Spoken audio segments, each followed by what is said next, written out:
ಯಾರಿಗೆ ಶ್ರೀಚಕ್ರ ಬೇಕು, ಏನಕ್ಕೆ ಬೇಕು ಅಂತ ನಾನು ಅವ್ರ ಪೂರ್ವಾಪರಗಳನ್ನು ತಿಳ್ಕೊಂಡಿರ್ತೀನಿ. ಹಿನ್ನೆಲೆ ಮಕ್ಕಳಿಲ್ಲದವ್ರಿಗೆ ನಾನು ಶ್ರೀಚಕ್ರಕ್ಕೆ ಪ್ರಾಣ ಪ್ರತಿಷ್ಠಾಪನೆ ಮಾಡಿಕೊಡ್ತಾ ಇದ್ದೀನಿ. ಅಂದರೆ ಮಕ್ಕಳಾಗಲಿ ಅನ್ನೋದು.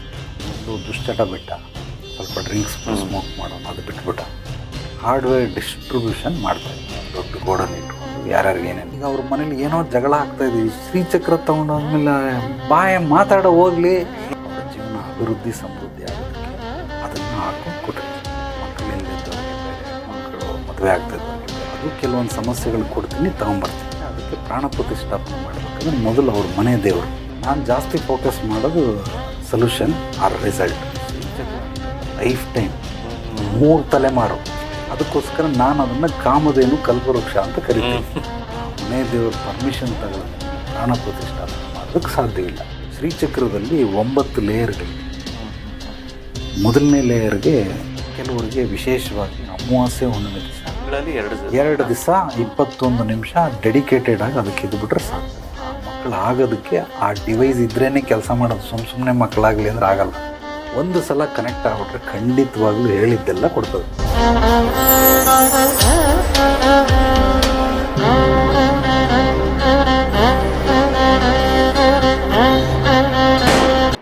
ಗುರುಗಳೇ, ಇನ್ನು ಮುಂದಿನ ಪ್ರಶ್ನೆ ಏನು ಅಂದರೆ,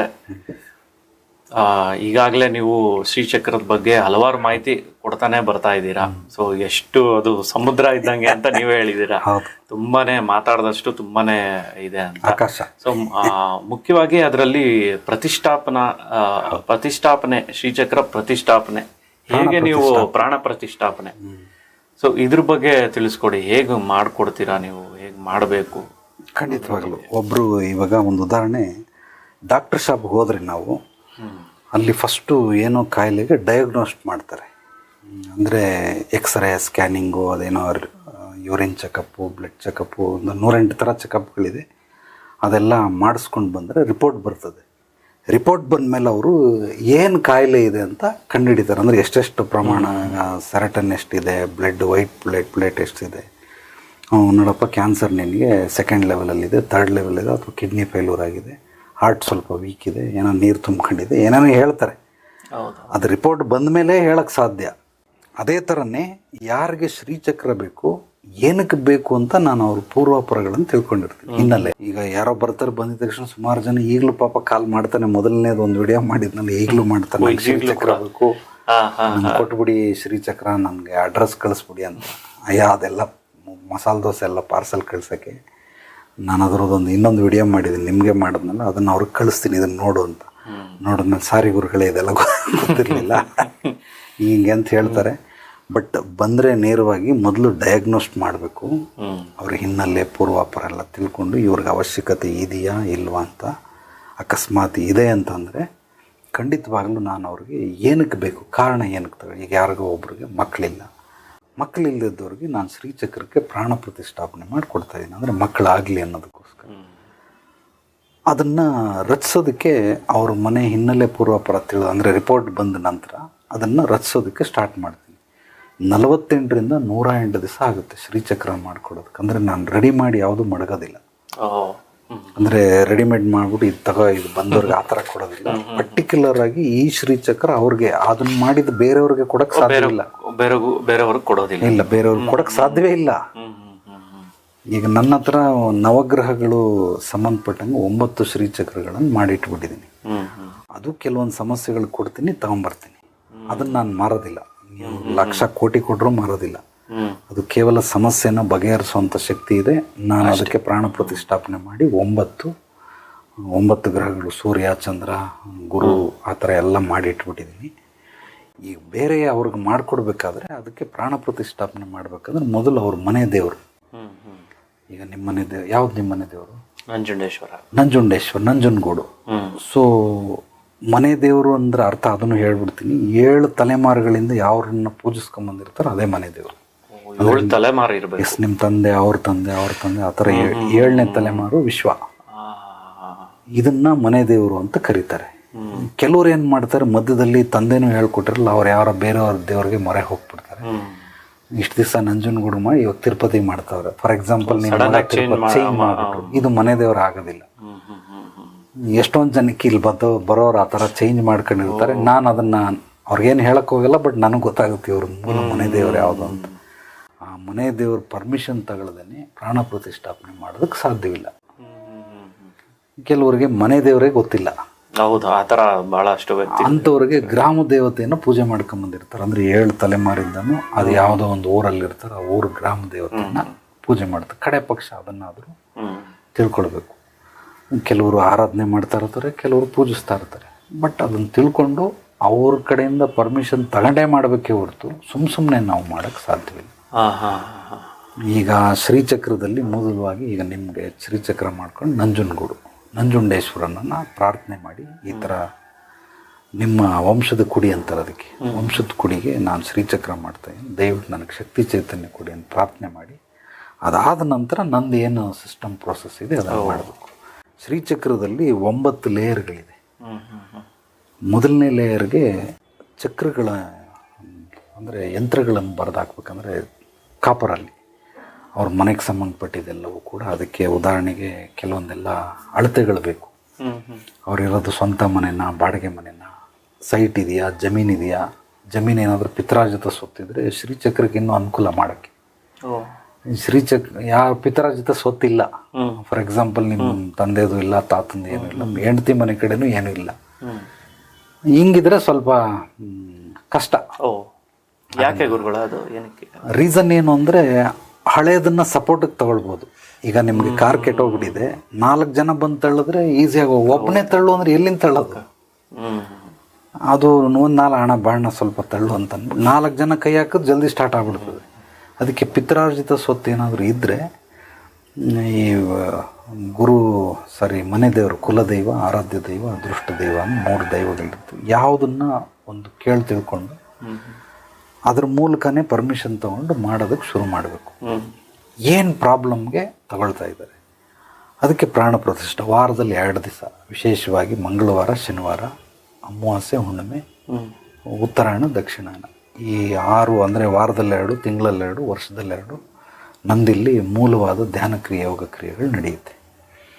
ಆ ದಿನಗಳಲ್ಲಿ ಅವ್ರಿಗೆ ಯಾವುದು ಸೂಟೇಬಲ್ ಆಗುತ್ತೆ ಅಂಥ ದಿವಸದಲ್ಲಿ ಪ್ರತಿಯೊಂದು ಲೇಯರ್ ಮಾಡಬೇಕಾದ್ರೆ ಪ್ರಾಣ ಪ್ರತಿಷ್ಠಾಪನೆ ಮಾಡಬೇಕು. ಎಲ್ಲ ಲೇಯರ್ 9 ಲೇಯರ್ಗಳು ಬರಬೇಕು. ಪ್ರತಿಯೊಂದು ಲೇಯರಲ್ಲೂ ಈ ಥರ ಯಂತ್ರಗಳನ್ನು ಬರ್ತೀನಿ. ಒಳಗಡೆ 108 ಯಂತ್ರಗಳಿರ್ತವೆ, ಸಣ್ಣ ಸಣ್ಣ ಯಂತ್ರಗಳು. 108 ಶ್ರೀಚಕ್ರದ ಒಳಗಡೆ. ಅದೆಲ್ಲವನ್ನು ನೀಟಾಗಿ ಸ್ಟೆಪ್ ಬೈ ಸ್ಟೆಪ್ ಮಾಡಿಬಿಟ್ಟು ಅದನ್ನು ಒಂದು ದಿವಸ ಅವ್ರಿಗೆ ಇಂಥ ದಿವಸ ಬನ್ನಿ ಅಂತೇಳಿ ಕೆಲವೊಂದು ಯೋಗ ಕ್ರಿಯೆ, ಧ್ಯಾನ ಕ್ರಿಯೆ, ಎಲ್ಲಿ ಸ್ಥಾಪನೆ ಮಾಡಬೇಕು, ಹೇಗೆ ಮಾಡಬೇಕು, ಅದ್ರ ಪ್ರೋಸೆಸ್ ಏನು, ಅದನ್ನೆಲ್ಲ ಹೇಳ್ಕೊಡ್ತೀನಿ. ಅಂದರೆ ಅವರೇ ಪ್ರತಿಷ್ಠಾಪನೆ ಮಾಡ್ಕೋಬಹುದು ಅವ್ರ ಮನೆಯಲ್ಲಿ? ಅಂದ್ರೆ ಇಂಥ ದಿಕ್ಕಿನಲ್ಲಿ ಇಡಬೇಕು ಇಲ್ಲ, ಆ ಥರದ್ದೇನಿಲ್ಲ. ಆ ಥರ ಇಡೀ ದಿಕ್ಕೆಲ್ಲವೂ ಯಾವ ದಿಕ್ಕಲ್ಲಿ ಬೇಕಾದ್ರೂ ಇಡಬಹುದು. ಕೆಲವರು ಮನೆ ದೇವರು ಸ್ವಲ್ಪ ಇದು ದೇವ್ರ ಮನೆ ದೊಡ್ಡದಾಗಿ ಮಾಡಿರ್ತಾರೆ, ಹಂಗಾಗಿ ದೇವ್ರ ಮನೇಲಿ ಇಟ್ಕೊಳ್ತಾರೆ. ಅಥವಾ ಹಾಲಲ್ಲಿ ನಾವು ಬಂದಿದ್ದ ತಕ್ಷಣನೇ ಅದು ಕಾಣಿಸ್ಬೇಕು, ಕಾಣಿಸೋ ರೀತಿ ಎಲ್ಲಾದರೂ ಎದುರುಗಡೆ ವಾಲ್ಗೋ. ಇವಾಗ ಇಲ್ಲಿಗೆ ಬಂದಿದ ತಕ್ಷಣ ಈ ವಾಲ್ ಕಾಣಿಸುತ್ತೆ, ಈ ವಾಲ್ ಕಿಟಕಿ ಇರೋದ್ರಿಂದ ಕಾಣಿಸಲ್ಲ, ಆ ಕಡೆ ವಾಲು ಏನು ಗೊತ್ತಾಗಲ್ಲ, ಇದು ಗೊತ್ತಾಗಲ್ಲ, ಅದಕ್ಕೆ ಇಲ್ಲಿ ಹಾಕಬೇಕು. ಪಕ್ಕದಲ್ಲಿ ಎಲ್ಲಾದರೂ ಒಂದು ಕಡೆ ಹಾಕ್ಬೋದು. ಅದಕ್ಕೇನು ದಿಕ್ಕು ಅಂತಿಲ್ಲ. ಬಟ್ ಅದು 9 ಲೇಯರ್ಗಳಿದೆ. ಅಂದರೆ ಶಿವಶಕ್ತಿ ಅಂತ ಕರೀತಾರೆ. ಅಂದರೆ 4-5 ತ್ರಿಕೋಣ ಸೇರಿ 43 ತ್ರಿಕೋಣ.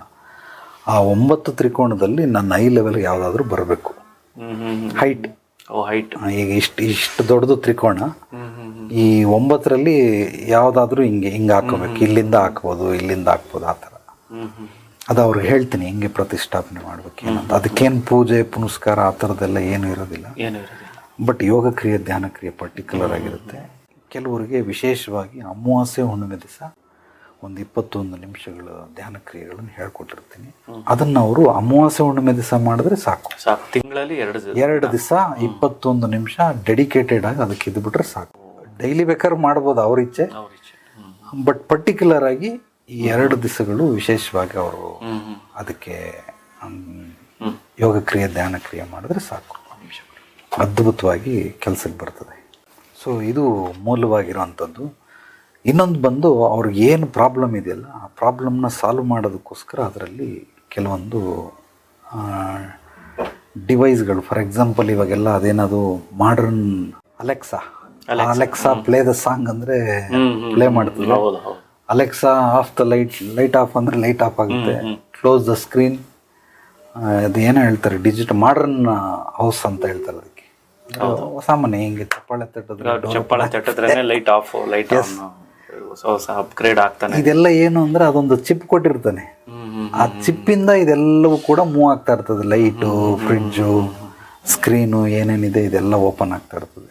ಅದೇ ರೀತಿನೇ ಈ ಶ್ರೀಚಕ್ರನೂ ಕೂಡ ಒಂದು ಯಂತ್ರ, ಅಂದರೆ ಒಂದು ಡಿವೈಸ್ ಇದ್ದಂಗೆ. ಆ ಡಿವೈಸಲ್ಲಿ ಈಗ ನನ್ನ ಮಕ್ಕಳಾಗಲಿ ಅಂತ ಅವ್ರು ಪ್ರಾರ್ಥನೆ ಮಾಡ್ತಾ ಇರ್ತಾರೆ. ಆ ಮಕ್ಕಳು ಆಗೋದಕ್ಕೆ ಆ ಡಿವೈಸ್ ಇದ್ರೇ ಕೆಲಸ ಮಾಡೋದು. ಸುಮ್ಮನೆ ಮಕ್ಕಳಾಗಲಿ ಅಂದ್ರೆ ಆಗಲ್ಲ. ಈಗ ಅಲೆಕ್ಸಾನೇ ಇಟ್ಟಿಲ್ಲ ನಾನು, ಅಲೆಕ್ಸಾ ಕ್ಲೋಸ್ ದ ಸ್ಕ್ರೀನ್ ಅಂದರೆ ಎಲ್ಲ ಆಗ್ತದೆ. ಹೌದು, ಅಲ್ಲಿ ಇರಬೇಕಲ್ಲ ಏನೋ ಒಂದು ಡಿವೈಸ್ ಇದ್ರೆ ತಾನೇ ಮಾಡೋದು, ಇಲ್ಲಾಂದರೆ ಮಾಡೋಕ್ಕಾಗಲ್ಲ. ಅದೇ ಥರ ಯಂತ್ರಗಳು ಅಷ್ಟೇ ಖಂಡಿತವಾಗ್ಲೂ ಮಾಡೇ ಮಾಡ್ತಾರೆ. ಈಗ ಒಂದು ದೇವಸ್ಥಾನ ಕಟ್ಟಿದ್ದೀರಾ, ಉದಾಹರಣೆಗೆ ಚೆನ್ನಾಗಿ ಅದ್ಭುತವಾಗಿ ಕಟ್ಟಿದ್ದೀರಾ, ಒಳಗಡೆ ಗರ್ಭಗುಡಿಯಲ್ಲಿ ದೇವರೇ ಇಲ್ಲ, ಯಾರು ಬರ್ತಾರೆ? ಮೊನ್ನೆ ಯಾರೋ ನಿಮ್ಮ ಚಾನಲಿಂದನೇ ಕಾಮೆಂಟ್ ಮಾಡಿದರು, ಪ್ರಾಣ ಪ್ರತಿಷ್ಠಾಪನೆ ಅಂದರೆ ಏನು ಅಂತ. ಕಾಮೆಂಟ್ ಓದಿದೆ. ಈಗ ಅದನ್ನೇ ಹೇಳ್ತಾ ಇದ್ದೀನಿ, ಒಳಗಡೆ ದೇವರೇ ಇಲ್ಲ, ದೇವಸ್ಥಾನ ಕಟ್ಬಿಟ್ಟಿದ್ದು ಯಾರಪ್ಪ ಬರ್ತಾರೆ? ದೇವಸ್ಥಾನ ಅನ್ನಿಸ್ಕೊಳ್ಳೋದೇ ಇಲ್ಲ. ಅಲ್ಲಿ ಒಳಗಡೆ ಗರ್ಭಗುಡಿಲಿ ಇರಲೇಬೇಕು. ಆ ಮೂರ್ತಿ ಏನಿದೆ ಅದೇ ಡಿವೈಸು, ಅದಿದ್ರೇ ದೇವಸ್ಥಾನಕ್ಕೆ ಬೆಲೆ, ಅದಿಲ್ಲ ಅಂದರೆ ಬೆಲೆ ಇಲ್ಲ. ಹಂಗಾಗಿರೋದ್ರಿಂದ ಪ್ರಾಣ ಪ್ರತಿಷ್ಠಾಪನೆ ಮಾಡದೆ ಹೋದರೆ ಅದು ಅವ್ರಿಗೆ ಕೆಲಸಕ್ಕೆ ಬರೋದಿಲ್ಲ. ಹೇಗೆ ಅಲೆಕ್ಸಾ ಒಂದು ಒಳಗಡೆ ಚಿಪ್ ಹಾಕಿರ್ತಾರೆ, ಡಿವೈಸ್ ಆಗಿರ್ತಾರೆ, ಅದೇ ಥರ ಇಲ್ಲಿ ಯಂತ್ರದಲ್ಲಿ ನಾನು ಆ ಥರದ್ದೊಂದು ಸೂಕ್ಷ್ಮ ರೂಪಕ್ಕೆ ಸಂಬಂಧಪಟ್ಟದ್ದು ಕಣ್ಣು ಕಾಣಿಸೋದಿಲ್ಲ. ಬಟ್ ಅದು ಸುಮಾರು ಜನಕ್ಕೆ ಮಕ್ಕಳಾಗಿದೆ, ಮದುವೆ ಆಗಿದೆ, ಏನೋ ಸೈಟು, ಜಮೀನು, ಕೋರ್ಟು, ಕಚೇರಿ, ಕೇಸ್ಗಳು. 44 ವರ್ಷದಲ್ಲಿ 68 ಕೋಟಿ ದುಡ್ಡು ಕಳ್ಕೊಂಡವನೇ 7 ಬಿಸ್ನೆಸ್ ಮಾಡಿ. ಬರೀ 4 ವರ್ಷ 68 ಕೋಟಿ, 7 ಬಿಸ್ನೆಸ್. ₹1 ಮುಂಚೆ ಹೇಳಿದ್ರಿ, ₹1 ದುಡ್ಡಿಲ್ಲ. ಯಾಕಿದು? ಅವನಿರೋ ಮನೆ ಅವನಿಗೆ ಅಭಿವೃದ್ಧಿ ಸಮೃದ್ಧಿ ಮಾಡ್ತಾ ಇಲ್ಲ. ಸೊ ಈಗ ಅದನ್ನು ಮನೆ ಮಾರ್ಬಿಡು ಅಂದರೆ ಅವ್ರು ಮಾಡೋಕ್ಕೆ ರೆಡಿ ಇಲ್ಲದಿರೋದ್ರಿಂದ ಅವ್ರ ಮನೆ ದೊಡ್ಡದು ಡ್ಯೂಪ್ಲೆಕ್ಸ್ ಮನೆ, 5 ಅಡಿ ಶ್ರೀಚಕ್ರವನ್ನು ರಚಿಸ್ಬಿಟ್ಟು ಕೊಟ್ಟಿದ್ದೀನಿ. ಏನೇನು ಮಾಡ್ಕೊಂಡಿದ್ದಾನೆ, ಹೇಳಿದ್ದನ್ನೆಲ್ಲ ಚಾಚು ತಪ್ಪದೆ ಮಾಡ್ತಾ ಇರೋದ್ರಿಂದ ಒಂದು ಹಂತದಲ್ಲಿ ಮುಂಚೆ ಅಲಿತಾ ಇದ್ದ, ಇವಾಗ ಒಂದು ಕಡೆ ನಿಂತ್ಕೊಂಡವನು. ಏನು ಮಾಡ್ಬೇಕು ಈಗ ಏನು ಅಂತಂದರೆ ಅವ್ರ ಮನೆಯದೆಲ್ಲ ಅಧ್ಯಯನ ಮಾಡಿ ಅದಕ್ಕೆ ಪ್ರಾಣ ಪ್ರತಿಷ್ಠಾಪನೆ ಮಾಡಿಕೊಟ್ಟಿರೋದ್ರಿಂದ ಮೊದಲು ದುಶ್ಚಟ ಬಿಟ್ಟ, ಸ್ವಲ್ಪ ಡ್ರಿಂಕ್ಸ್ ಸ್ಮೋಕ್ ಮಾಡೋನು, ಅದು ಬಿಟ್ಬಿಟ್ಟ. ಆಮೇಲೆ ಫ್ರೆಂಡ್ ಸರ್ಕಲ್ ಸಿಕ್ಕಾಬಟ್ಟೆ, ಸಾಯಂಕಾಲ ಆಯಿತು ಅಂದರೆ ಕ್ಲಬ್ಗೆ ಹೋಗು, ಅಲ್ಲಿಗೆ ಹೋಗು. ಇವಾಗ ಅದನ್ನೆಲ್ಲ ಬಿಟ್ಬಿಟ್ಟು ಅವನು ಹೆಂಡತಿ ಮಕ್ಕಳ ಹತ್ರ ಸಮಯ ಕೊಡ್ತಾನೆ. ಸೊ ಹಂಗಾಗಿ ಕೂತ್ಕೊಂಡಿದ್ದಾನೆ. ಯಾವುದೋ ಒಂದು ಬಿಸ್ನೆಸ್, ಅದೇನದು ಹಾರ್ಡ್ವೇರ್ ಹೋಲ್ಸೇಲಲ್ಲಿ ಡಿಸ್ಟ್ರಿಬ್ಯೂಷನ್, ಹಾರ್ಡ್ವೇರ್ ಡಿಸ್ಟ್ರಿಬ್ಯೂಷನ್ ಮಾಡ್ತಾಯಿದ್ದಾನೆ. ಒಂದು ದೊಡ್ಡ ಗೋಡನ್ ಇಟ್ಕೊಂಡು ಯಾರ್ಯಾರಿಗೆ ಏನೇನು ಬೇಕು ಸಪ್ಲೈ ಮಾಡ್ತಾಯಿದ್ದಾನೆ. ಅದು ಒಳ್ಳೆ ಬಿಸ್ನೆಸ್, ಕಡಿಮೆ ಲಾಭ, ಬಟ್ ಲಾರ್ಜ್ ಸ್ಕೇಲಲ್ಲಿ ಹೋಗುತ್ತೆ. ಇವತ್ತು ಮನೆ ಯಾರು ಕಟ್ತಾ ಇಲ್ಲ ಮನೆ. ಹೌದು ಹೌದು ಹೌದು. ನಾಡಲ್ಲಿ, ಊರಲ್ಲಿ, ಬೀದಿಲಿ, ಹಳ್ಳಿಲಿ, ಸಿಟಿಲಿ ನೋಡಿದ್ರು ಕಡೆ ಮನೆ ಕನ್ಸ್ಟ್ರಕ್ಷನ್ ಬೇಕಾಗಿರೋ ಮೆಟೀರಿಯಲ್ಗಳು ಇವೆಲ್ಲ, ಪೇಂಟು, ಮಳೆ, ಅವು ಇವು, ಸ್ಕ್ರೂ, ಇದೆಲ್ಲ ಬೇಕೇ ಬೇಕು. ಅದನ್ನು ಹೋಲ್ಸೇಲಲ್ಲಿ ಮಾಡ್ತಾವ. ರೀಟೇಲಲ್ಲಿ ಮಾಡುವಂತೆ, ಬಟ್ ಪಾಪ ಅವನಿಗೆ ರೀಟೇಲ್ ₹1, ₹2 ವ್ಯಾಪಾರ ಮಾಡೋಕ್ಕಾಗಲ್ಲ. ಅದಕ್ಕೆ 1 ಲಕ್ಷ, 1.5 ಲಕ್ಷ ಆ ಥರ ಡಿಸ್ಟ್ರಿಬ್ಯೂಷನ್ ನೆಮ್ಮದಿ ಜೀವನ ಮಾಡ್ತಾ ಇದ್ದಾರೆ. ಇದು ಏನಕ್ಕೆ ಸಾಧ್ಯ ಅಂದರೆ ಆ ಡಿವೈಸ್ ಒಳಗಡೆ ಏನೇನು ಬೇಕು ಅದಕ್ಕೆ ಅವ್ರಿಗೆ ಬೇಕಾಗಿರೋವಂಥದ್ದನ್ನೆಲ್ಲ ಅದರಲ್ಲಿ ಡಿವೈಸ್ಗಳನ್ನ ಹಾಕಿದ್ದೀನಿ. ಅದಕ್ಕೆ ರಿಸಲ್ಟ್ ಬರ್ತಾಯಿದೆ. ಆ ಡಿವೈಸ್ ಹಾಕಲಿಲ್ಲ ಅಂದರೆ ರಿಸಲ್ಟ್ ಬರಲ್ಲ. ಈಗ ಹೇಳೋದು ನಾನು, ಅಲೆಕ್ಸಾ ಹಿಂಗಂದರೆ ಇಲ್ಲವೇ ಇಲ್ಲ ಅಂದರೆ ಎಲ್ಲಿಂದ ಬರ್ತದೆ? ಹೌದು. ಈಗ ಲೈಟ್ ಗೀಟ್ ಎಲ್ಲ ಐತೆ, ಬಟ್ ಚಪ್ಪಾಳೆ ಹೊಡೆದ್ರೆ ಲೈಟ್ ಆಫ್ ಆಗಲ್ಲ, ಚಪ್ಪಾಳೆ ಹೊಡೆದ್ರೆ ಆನೂ ಆಗಲ್ಲ. ಯಾಕೆಂದರೆ ಆ ಡಿವೈಸೇ ಹಾಕಿಲ್ವಲ್ಲ. ಪ್ರಾಣ ಪ್ರತಿಷ್ಠಾಪನೆ ಮೀನ್ಸ್ ಡಿವೈಸ್. ಆ ಒಂದು ಡಿವೈಸನ್ನು ಅವ್ರಿಗೆ ಸಂಬಂಧಪಟ್ಟಿರೋದು ಕೆಲಸ ಮಾಡೋದಕ್ಕೆ ಅದನ್ನು ಹಾಕಬೇಕು. ಅದೆಲ್ಲ ಸೂಕ್ಷ್ಮದಲ್ಲಿ, ಸ್ಥೂಲದಲ್ಲಿ ಕೆಲಸ ಮಾಡ್ತಾವೆ. ಡಿವೈಸ್ ಅಂದರೆ ಕಣ್ಣಿಗೆ ಕಾಣಿಸುತ್ತೆ, ಬಟ್ ಇದು ಕಣ್ಣಿಗೆ ಕಾಣಿಸಲ್ಲ. ಬಟ್ ಅದನ್ನು ನಮ್ಮ ಮನಸ್ಸಿನ ಶಕ್ತಿಯಿಂದ ಅದಕ್ಕೆ ಪ್ರಾಣ ತುಂಬೋದು. ಈಗ ದಿವ್ಯೌಷಧ ಅಂತ ಹೇಳಿದೆ. ನಮಗೆ ಏನೇ ಸಮಸ್ಯೆಗಳು ಬಂದರೆ 5 ಥರ: ದೈವೌಷಧ, ವನೌಷಧ, ರಸೌಷಧ, ಸಿದ್ಧೌಷಧ, ದಿವ್ಯೌಷಧ. ದಿವ್ಯೌಷಧದಲ್ಲಿ 5 ಥರ. ಮೊದಲನೇದು, ಆತ ಮಾತಾಡಿ ಅವ್ರ ಸಮಸ್ಯೆಗಳನ್ನು ಬಗೆಹರಿಸ್ತಾನೆ. ಕಣ್ಣೋಟದಿಂದ ಬಗೆಹರಿಸ್ತಾನೆ. ಯಾರೋ ಒಬ್ಬ ಅಗೋರಿ ನೋಡಿಬಿಟ್ಟು, ನಿಂದು ಇವತ್ತೆಲ್ಲ ಕಾಯಿಲೆಗಳು ವಾಸಿ ಆಗೋಯ್ತು, ಹೋಗು, ಜಾವ್ ಬೇಟ, ಆಜ್ಕೆ ಬಾದ್ ತುಮಾರ ಸಭಿ ದರ್ದ್ ಗಾಯಬ್ ಹೋಗ್ಯ. ನಿಜವಾಗ್ಲೂ ಅವನ ಸಮಸ್ಯೆಗಳು ಬಗೆಹರಿದೋಯ್ತು. ಅವನ ಈ ಕೈಗೆ ಏನೋ ಹಾಕ್ಕೊಂಡಿರ್ತಾನೆ, ತೊಗೊಂಡೋಗಿ ಕೊಡ್ತಾನೆ, ತಗೋ ಇದನ್ನ ಹಾಕೊಂಡು. ನಾನು ಸುಮಾರು ಜನ 3 ಜನ ಅಗೋರಿಗಳು ನನಗೆ ಹಂಗೆ ಕೊಟ್ಟವ್ರು. ನಾನು ಪಾಡಿಗೆ ನಾನೆಲ್ಲ ಹೋಗ್ತೇನೆ. ಅವ್ನು ಕೋಲಿಂದ ಚುಚ್ಚಿಬಿಟ್ಟು ಹಿಂದ್ಗಡೆ ಬೆನ್ನಿಗೆ ಬಾಯಿಲಿ ಅಂತ ಅವ್ನು ಹಾಕ್ಕೊಂಡಿರೋ ಇದನ್ನು ನನಗೆ ಹಾಕ್ಬಿಟ್ಟ. ಅವ್ನು ಯಾರು ಅಂತನೂ ಗೊತ್ತಿಲ್ಲ, ನಾನು ಯಾರು ಅಂತನೂ ಗೊತ್ತಿಲ್ಲ. ಬಟ್ ಕರೆದ್ಬಿಟ್ಟು ಕೊಟ್ಟ. ದುಡ್ಡು ಗಿಡ್ಡು ಕೇಳ್ತಾರೆ, ನಮ್ದು ದುಡ್ಡು ಕೊಟ್ಟರೆ ಕುಚ್ನೀಚ ರಕ್ಲು ಅಂತ. ಈ ಥರದ್ದು ಒಂದ್ಸಲ 3 ಜನ ಅಗೋರಿಗಳು ನನಗೆ ಈ ಥರ ಕೊಟ್ಟವ್ರೆ. ನಾನು ಕೇಳಲಿಲ್ಲ, ಅವ್ರ ಹತ್ರ ಹೋಗ್ಲೂ ಇಲ್ಲ. ಅವರೇ ಬಂದು ಕರ್ಕೊಂಬಂದು ಒಬ್ಬ ಇದರ ಅಂತ ಅಂದ್ಬಿಟ್ಟು ಕೂತ್ಕೊಂಡಿದ್ದೆ, ಏನೋ ತಗೊಳ್ತಾ ಇದ್ದೆ, ಹಾಕ್ಬಿಟ್ಟು ಹೋದ. ಇನ್ನೊಬ್ಬನ ಕಡ್ಡಿಲಿ ಇದು ಮಾಡ್ಬಿಟ್ಟು ಹೋದ, ಕೊಟ್ಬಿಟ್ಟು ಹೋದ. ಮತ್ತೊಬ್ಬ ಕರೆದು ಮೇಲ್ಗಡೆ ಫುಲ್ ಕೆಳಗಿಳಿದ್ಬಿಟ್ಟಿದ್ದೀನಿ ಬೆಟ್ಟದಿಂದ. ಬಾಯಿಲಿ ಅಂತ ಕರೆದ್ಬಿಟ್ಟು ಮೇಲ್ಗಡೆ ಹೋದರೆ ತಗೊಂಡೋಗಿ ಕೊಟ್ಟ. ಸೊ ಹಂಗಾಗಿರೋದು ನಾನೇನು ಕೇಳಲಿಲ್ಲ, ಮಾಡಲಿಲ್ಲ. ಅಟ್ಲೀಸ್ಟ್ ಯಾರೋ ಒಬ್ರಿಗೆ ಎಕ್ಸ್ಪೆಕ್ಟೇಷನ್ ಇರ್ತದೆ, ಬಟ್ ಏನೂ ಎಕ್ಸ್ಪೆಕ್ಟೇಷನ್ ಇಲ್ಲ. ಅಂದರೆ ಇದೆಲ್ಲ ನಾನು ಪಡ್ಕೊಂಡಿರೋಂಥ ವರ ಅಂತ. ಹೌದು, ಖಂಡಿತ. ಅದೇ ರೀತಿಯೇ ಪ್ರತಿಯೊಂದೂ ಅಷ್ಟೇ. ಪ್ರಾಣ ಪ್ರತಿಷ್ಠಾಪನೆ ಅಂದರೆ ಏನಂದರೆ ಅದರ ಒಳಗಡೆ ಅವ್ರಿಗೆ ಬೇಕಾದಂತಹ ಸಮಸ್ಯೆಗಳಿಗೆ ಪರಿಹಾರಗಳನ್ನು ಮಾಡುವಂಥದ್ದೇ ಪ್ರಾಣ ಪ್ರತಿಷ್ಠಾಪನೆ. ಅದಕ್ಕೆ ಒಂದಷ್ಟು ಯೋಗ ಕ್ರಿಯೆ, ಧ್ಯಾನ ಕ್ರಿಯೆಗಳ ಮೂಲಕ ವಿಶೇಷವಾದಂಥದ್ದು. ಅದನ್ನು ನಾನು ಹೊರಗಡೆ ರಿವೀಲ್ ಮಾಡೋಕ್ಕಾಗೋದಿಲ್ಲ. ಕೆಲವೊಂದು ಒಬ್ಬೊಬ್ರಿಗೆ ಒಂದೊಂದು ರೀತಿ. ಹೌದು, ಬೇರೆ ಬೇರೆಯವ್ರಿಗೆ, ಎಲ್ರಿಗೂ ಬೇರೆ ಬೇರೆ. ಮಕ್ಕಳಿಲ್ಲದಿದ್ದವ್ರಿಗೆ ಬೇರೆ, ಮಕ್ಕಳು ಮದುವೆ ಆಗ್ತಿದ್ದವ್ರಿಗೆ ಬೇರೆ, ಈ ಕೋರ್ಟು ಕಚೇರಿ ಕೇಸ್ ಇವಕ್ಕೆ ಬೇರೆ. ಆ ರೀತಿ ಬೇರೆ ಬೇರೆಯವ್ರಿಗೆ ಏನೋ ಒಂದು ವ್ಯವಸಾಯ ಮಾಡ್ತಾ ಇರ್ತಾರೆ ಪಾಪ, ಅವ್ರಿಗೆ ಬೇರೆ. ಮಿಲ್ಟ್ರಿಲಿ ಇರ್ತಾರೆ, ಅವ್ರಿಗೆ ಬೇರೆ. ನನಗೆ ಇಬ್ಬರು ಬಹಳ ಇಷ್ಟ, ರೈತರು ಮತ್ತು ಸೈನಿಕರು. ಇವರಿಬ್ಬರಿಗೆ ವಿಶೇಷವಾದಂಥ ಇಲ್ಲಿ ಕೊಡುಗೆಗಳು ಸಿಗ್ತವೆ. ಇವರಿಬ್ರಿಗೆ ಮಾತ್ರ. ಇನ್ನು ಮಿಕ್ಕದವ್ರು ಎಲ್ಲರೂ ಕಮರ್ಷಿಯಲ್ ಅಷ್ಟೇ. ಬಟ್ ಅವ್ರು ಬಂದರೆ ರಿಯಲ್ ಫ್ಯಾಕ್ಟಾಗಿ ಅವ್ರಿಗೆ ಒಂದು ರೀತಿ, ಯಾಕೆಂದರೆ ದೇಶದ ಬೆನ್ನೆಲುಬು. ಇಬ್ಬರು ಒಂದು ರೀತಿ ಬೆನ್ನೆಲುಬು. ಆದ್ದರಿಂದ ಅವ್ರಿಗೆ ಒಂದು ರೀತಿ ವಿಶೇಷವಾದಂಥ ರೀತಿ ನೀತಿ ಇದೆ. ಎಲ್ಲರೂ ರೈತರಾಗಕ್ಕಾಗಲ್ಲ, ಎಲ್ಲರೂ ಸೈನಿಕರಾಗಕ್ಕೂ ಆಗಲ್ಲ. ಅದು ತುಂಬ ಋಣಾನುಬಂಧ ಇದ್ರೇ ಅದನ್ನು ಮಾಡೋಕ್ಕೆ ಸಾಧ್ಯ, ಇಲ್ಲಾಂದರೆ ಮಾಡೋಕ್ಕಾಗೋದಿಲ್ಲ. ಹಾಗಾಗಿ ವಿಶೇಷವಾಗಿ ಅವರಿಬ್ಬರಿಗೆ. ಬಟ್ ಇದೆಲ್ಲ ಪ್ರಾಣ ಪ್ರತಿಷ್ಠಾಪನೆ ಅಂದರೆ ಅವ್ರಿಗೆ ಸೂಕ್ತವಾದಂತಹ ಪರಿಹಾರಗಳು ಸಿಗೋದಕ್ಕೆ ಅಥವಾ ಮಾರ್ಗದರ್ಶನ ಸಿಗೋದಕ್ಕೆ, ಅವರ ಜೀವನ ಅಭಿವೃದ್ಧಿ ಸಮೃದ್ಧಿ ಆಗೋದಕ್ಕೆ ಅದನ್ನು ಹಾಕೊಂಡು ಕೊಟ್ಟಿರ್ತೀನಿ ಅಷ್ಟೇ. ಅದಕ್ಕೆ ಪ್ರಾಣ ಪ್ರತಿಷ್ಠಾಪನೆ ಅಂತ. ಅದು ಸ್ಥೂಲವಾಗೂ ಹೇಳಿದ್ದೀನಿ, ಸೂಕ್ಷ್ಮವಾಗೂ ಹೇಳಿದ್ದೀನಿ. ಸ್ಥೂಲವಾಗಿ ಪಾಪ ಜನಗಳಿಗೆ ಅರ್ಥ ಆಗ್ಬಿಡ್ತದೆ, ಬಟ್ ಸೂಕ್ಷ್ಮವಾಗಿ ಅರ್ಥ ಆಗೋದಿಲ್ಲ. ಅದು ಸ್ವಲ್ಪ ಕಷ್ಟ. ಆ ಅರ್ಥ ಮಾಡ್ಕೊಳ್ಳೋದಕ್ಕಿಂತನೂ ನೀವು ಅರ್ಥ ಮಾಡ್ಕೊಳ್ಳೋಕೆ ಹೋಗ್ಬಿಟ್ಟು ರಿಸಲ್ಟ್ ನೋಡಿ ಅಷ್ಟೇ. ಅದು ಮುಖ್ಯ. ಈಗ ಯಾರಿಗೋ ಮಕ್ಕಳಿಲ್ಲ, ಅವ್ರಿಗೆ ನಿಮ್ಮನ್ನ ಹೆಂಗೆ ನಂಬೋದು ಗುರುಗಳಂತ. ಏನು ತಲೆ ಕೆಡಿಸ್ಕೊಂಬೇಡಮ್ಮ, ನಿಮ್ಗೆ ಆಗಲಿಲ್ಲ ಅಂದರೆ ನಾನು ವಾಪಸ್ ತಂದುಬಿಡ್ತೀನಿ. ಇದಕ್ಕಿಂತ ಹೆಚ್ಚಾಗಿ ಏನು ಹೇಳೋಕ್ಕಾಗುತ್ತೆ? ನಿಮ್ಗೇನು ನಾನು ಲಾಸ್ ಮಾಡೋಕ್ಕೆ ರೆಡಿ ಇಲ್ಲ, ನಿಮ್ಗೆ ಆಗಲಿಲ್ಲ ಅಂತ ನಾನು ವಾಪಸ್ ತಂದುಬಿಡ್ತೀನಿ. ಕ್ಲೋಸ್. ಹಂಗಾಗಿರೋದ್ರಿಂದ ಬಹಳ ಸುಲಭ. ಪ್ರಾಣ ಪ್ರತಿಷ್ಠಾಪನೆ ಅಂದರೆ ಇಷ್ಟೇ. ಅದಕ್ಕೆ ಬೇಕಾಗಿರುವಂಥ ಆಕ್ಟಿವ್ ಮಾಡುವಂಥ ಕೆಲವೊಂದು ಮಂತ್ರಗಳು ಅನ್ನೋದಕ್ಕಿಂತನೂ ಥಾಟ್ಸ್ ಪ್ರೋಸೆಸ್ ಅದನ್ನು ಜನ್ರೇಟ್ ಮಾಡುತ್ತೆ. ಒಂದು ಉದಾಹರಣೆ, ಪಿರಮಿಡ್ ವ್ಯಾಲಿ ನೋಡಿದ್ದೀರಾ? ಅಲ್ಲಿ ಹೋದರೆ ಅದು ಗೋಲ್ಡನ್ ಚೇಂಬರ್ ಅಂತಿದೆ. ಅಲ್ಲಿ ಹೋದರೆ ನಿಮ್ಗೆ ಏನೋ ಒಂಥರ ಮತ್ತು ಬಂದಂಗೆ ಆಗ್ತದೆ, ನಶೆ ಇದ್ದಂಗೆ. ಮೆಡಿಟೇಷನ್ ಬರದೇ ಇರೋನು ಕೂಡ ಅಲ್ಲಿ ಹೋದರೆ ಮೆಡಿಟೇಷನ್ ಆಗ್ಬಿಡ್ತದೆ. ಯಾಕಾಗುತ್ತೆ ಅಂದರೆ ಅದ್ರದ್ದು ಎನರ್ಜಿ ಅವನಿಗೆ ಆ ರೀತಿ ಮಾಡ್ತಾ ಇರ್ತದೆ. ಅದೇ ರೀತಿಯೇ ಈಗ ಅವ್ರ ಮನೇಲಿ ಏನೋ ಜಗಳ ಆಗ್ತಾ ಇದೆ, ಶ್ರೀಚಕ್ರ ತೊಗೊಂಡೋದ್ಮೇಲೆ ಬಾಯ ಮಾತಾಡೋ ಹೋಗ್ಲಿ. ಈಗ ಜಗಳನೂ ಇಲ್ಲ, ಏನಿಲ್ಲ, ಅವ್ರ ಪಾಡ್ಗೆ ಅವ್ರು ಕೆಲಸ ಮಾಡ್ಕೊಂಡು ಆರಾಮಾಗಿದ್ದಾರೆ. ಗುರುಗಳೇ ಮುಂಚೆನೇ ಹೆಂಗೋ ಗಲಾಟೆ ಚೆನ್ನಾಗಿತ್ತು, ಫುಲ್ ಸೈಲೆಂಟ್ ಆಗ್ಬಿಟ್ಟೈತೆ ಅಂತಾರೆ. ಇದೊಳ್ಳೆ ಕಥೆ ಆಯ್ತಲ್ಲಮ್ಮ, ಜಗಳ ಆಯ್ತು ಅಂತ ಕಂಪ್ಲೇಂಟ್ ಹೇಳಕ್ ಬಂದಿದೆ.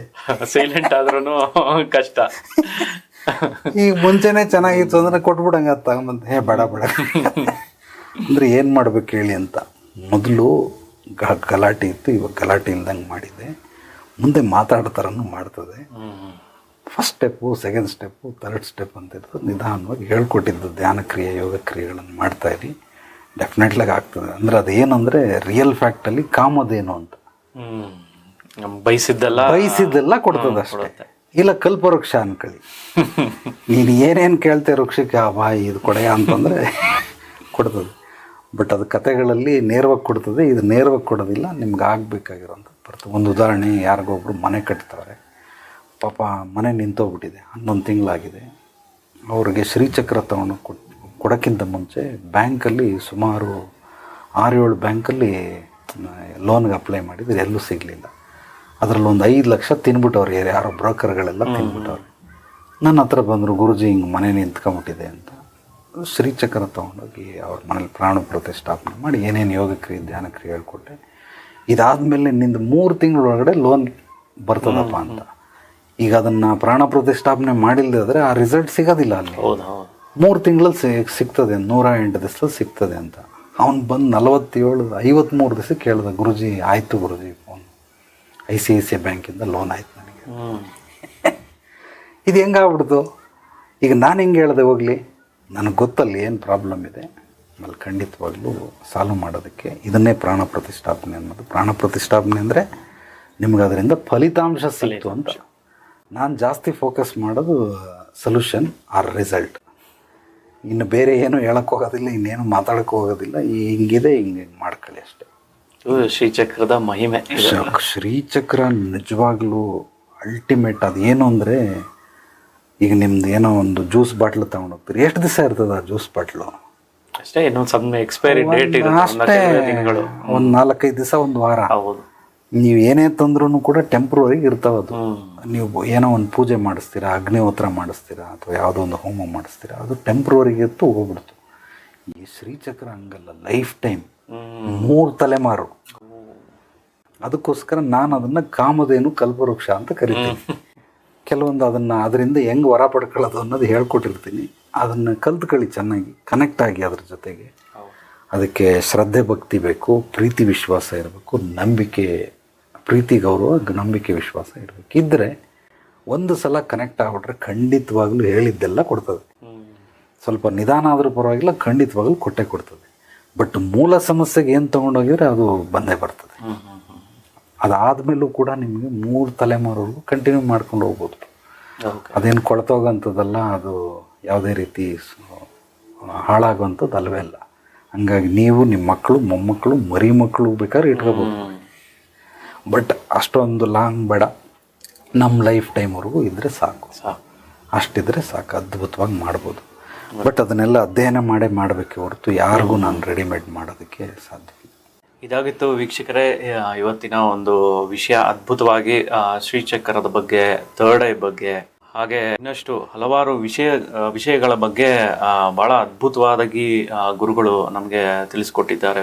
ಸೊ ಇಲ್ಲಿಗೆ ಈ ಒಂದು ಕಾರ್ಯಕ್ರಮ ಮುಗಿಸೋಣ. ಮುಂದಿನ ಒಂದು ವಿಡಿಯೋದಲ್ಲಿ ನಾನು ಸಿಗ್ತೀನಿ ಅಂತ ಹೇಳ್ತಾ ವಿದಾಯವನ್ನು ಹೇಳ್ತಾ ಇದ್ದೀನಿ. ಗುರುಗಳೇ, ಇಷ್ಟೊತ್ತು ತಮ್ಮ ಅಮೂಲ್ಯವಾದ ಒಂದು ಸಮಯವನ್ನು ಕೊಟ್ಟು ನಮ್ಮ ಚಾನಲ್ಗೆ ವಿಡಿಯೋನ ಕೊಟ್ಟಿದ್ದೀರಾ. ಅದ್ಭುತವಾದ ವಿಷಯಗಳನ್ನು ಕೂಡ ತಿಳಿಸ್ತಾ ಬರ್ತಾ ಇದ್ದೀರಾ. ಇದೇ ರೀತಿ ಮುಂಬರುವ ದಿನಗಳಲ್ಲಿ ಕೂಡ ನೀವು ಒಳ್ಳೊಳ್ಳೆ ವಿಷಯನ ತಿಳಿಸ್ಬೇಕು ಅಂತ ಈ ಮೂಲಕ ಡೆಫಿನೆಟ್ಲಿ ಭಾಳ ಸಂತೋಷ ಆಯಿತು. ವಿಶ್ವಪ್ರಿಯ ಚಾನಲಿಂದ ಜನಗಳಿಗೊಂದಷ್ಟು ಸಾಕಷ್ಟು ಮಾಹಿತಿಗಳು ಸಿಕ್ಕೋದು. ಹೌದು, ಮನುಷ್ಯನಿಗೆ ನಮ್ಮ ಗುರುಗಳು ಹೇಳ್ತಾ ಇರೋದ್ರು ಕ್ಲಾರಿಟಿ ಈಸ್ ಎ ಸಕ್ಸಸ್ ಅಂತ.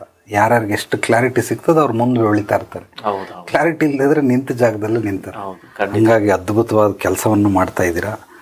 ಸೊ ಎಲ್ಲರನ್ನೂ ಕರ್ಕೊಂಬಂದು ಒಂದಷ್ಟು ಜ್ಞಾನ ನಿಮ್ಮ ಚಾನಲ್ ಮೂಲಕ ಸಿಗ್ತಾ ಇದೆ. ಒಳ್ಳೆಯದಾಗಲಿ ನಿಮಗೂ ಕೂಡ, ಎಲ್ರಿಗೂ ಒಳ್ಳೆಯದಾಗಲಿ. ನಾಳೆ ಮತ್ತೆ ಭೇಟಿಯಾಗೋಣ ಮತ್ತಷ್ಟು ಸತ್ವಭರಿತ ವಿಚಾರಗಳೊಂದಿಗೆ. ಎಲ್ಲರೊಳಗಡಗಿರುವ ಭಗವಂತನಿಗೆ ನನ್ನ ಭಕ್ತಿಪೂರ್ವ ಪ್ರಣಾಮಗಳು. ಸರ್ವೇ ಜನೋ ಸುಖಿನೋ ಭವಂತು. ಶುಭ ದಿನ.